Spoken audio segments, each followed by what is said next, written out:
Flintlock, the Siege of Dawn. What is up, everybody? Renfail here, and it is time for my early thoughts around this game, which I've been playing for the last couple days since it launched.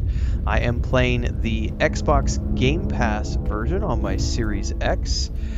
I would say that my initial reaction is that it is a fun action RPG that has a little bit of a Souls-like atmosphere to it, but the fact that you can play on story mode, which is what I'm doing, out of the gate, it makes it feel more like it's more of like a Jedi Survivor, Jedi Fallen Order type game, where I get to choose my own difficulty. And right out of the gate for A44 games, that's a bonus in my mind. The moment that a game gives me the ability to play on story mode and have a story-only playthrough out of the gate, they're already winning in that regard, because I like games that let me go story first. If I like it enough, I'll come back and play it again on normal mode, and this is where they've actually got achievements tied to the normal mode of the game. So if you just play the story version, you're just there for the story, you're not earning achievements. If you want the achievements, you play on normal mode. I will say that I have been pleasantly challenged even on the easy mode, the story mode. I traditionally suck at like precision-based games because I'm old, my reflexes suck, and I often play medicated, so that probably doesn't help.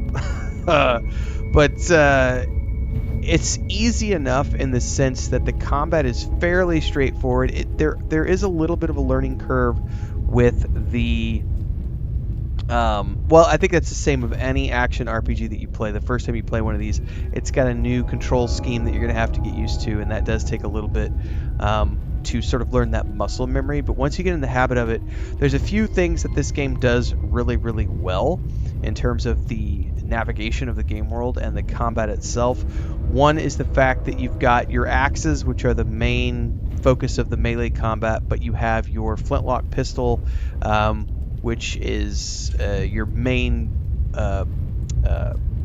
ranged weapon, and then you have like a musket, which is your secondary range. But the cool thing is like you start the game with these the two weapon types. Really, it's your axe and your pistol. Then you get the musket, but then you start to find out that you can have, there's all sorts of different weapons. There's blunderbusses and ricochet cannons and all these different ways to customize your playstyle. On top of which, the character herself can wear 3 different types of armor. You've got a helmet, if I remember correct, helmet, van braces, and gauntlet, I think are the 3, something like that. But there's different types. So there's some that are geared more towards melee builds. There are some that are geared more towards your spell builds. There's some that are geared more towards your pistol builds. So it kind of depends on how you want to play. There is a level of customization to this with the 3 different skill trees and then the 3 different pieces of armor that you can customize. So I'd say out of the gate, the things I really like so far is the story is fairly easy to figure out. They kind of drop you in the middle of this idea of, there's this gateway to the undead, and the dead are coming through, and then you in the very beginning of the game, there's this thing that happens, and the portal is, something happens with the portal. I'm trying not to spoil things. And then you're fighting the dead and the gods that have come through, and that's sort of your journey, and along the way, you're meeting up with other compatriots from your team of sappers, essentially. And those guys have side quests that you can go off and do, which earn you more gear and more different pieces of armor and stuff.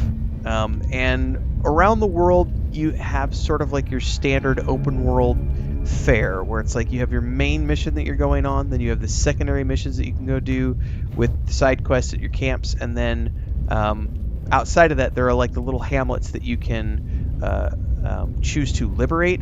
And those have like some random mobs and then a boss mob at the heart of each one. And once you finish with it, you unlock a camp. It turns into a bustling city. You go talk to the coffee shop lady person, and they give you an extra hit point potion, health potion. So you can earn your way up and earn more health potions. Your pet is also tied to the main storyline. He's more of a companion, but he does magic. And I am pretty happy with the way that the combat plays with that companion involved, because once you spec pretty deep into his line, he can start doing some really cool stuff with like keeping other enemies sidetracked, locking them down, doing crowd control, taunting them for you, knocking into the ground. And the more you're overwhelmed, the more he does. So it sort of scales based on the difficulty of the existing encounters.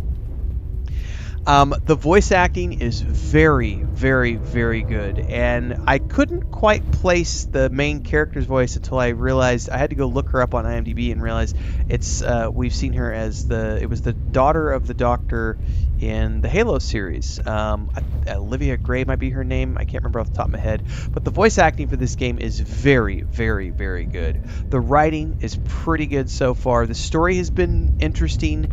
I'm not quite deep enough yet to see how there's, there haven't been too many tropes yet. Essentially, it's been fairly original in terms of the storyline, and I've just been going through waiting to see more. Mob variety, lots of different types of undead and things that you're just meant to sort of clear your way through very quickly. But there's also quite a bit of variance in terms of the sort of like mini bosses that you fight along the way, and then of course the big bosses all have very like unique art styles, and like the first boss we did, which we did tonight, Ramu, I forget the name, Ramata or something, had like 3 swords. That was a really cool boss fight. And had a lot of fun doing that. It was quite challenging. And then of course there's the teleportation, which is a way that you unlock fast travel essentially. For the most part, those are tied to fast travel waypoints. It's like a portal system that allows you to teleport with your pet to the next location. And sometimes the locations you have to turn around and look, because sometimes they're up. Sometimes, like if it's just a fast travel one, it'll be like, it'll tell you, it'll give you a hint. It'll be like, oh, that's a quick way to get back, and it'll take you right back the way you just came. Other times, it'll be like it's a way to get up over an environmental puzzle, and you'll have to use them to like look up or look down and figure out a way to go up and around. And so that's a pretty cool way of traversing the environment above and beyond your typical like double jump and everything else. The story, like I said, the way they've tied in black powder being like the only way to damage the undead is pretty cool. The fact that that's kind of a threat to the gods that have come through. It adds a little interesting side component to the story so far that I've really enjoyed. So, like I said, overall, my early thoughts on this are I'm having fun. It looks pretty good out of the gate. I would say that it definitely looks more on the indie side of things. In some areas, like the climbing animation for her character feels a little wonky to me, but environmentally the game looks absolutely breathtaking. I like the character models. I'm not sure, it looks to be like mocap to me, for like the animation sequences they've done, like the primary animation sequences where you've got the talking and everything else looks to be mocap. Like I said, I don't really have a lot of complaints so far. Performance has been very, very good. I am playing the game on performance mode.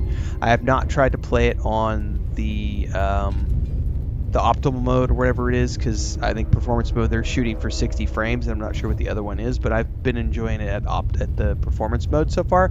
So I haven't really dug into what it looks like on the like maxed graphics version, so we might check that out tomorrow.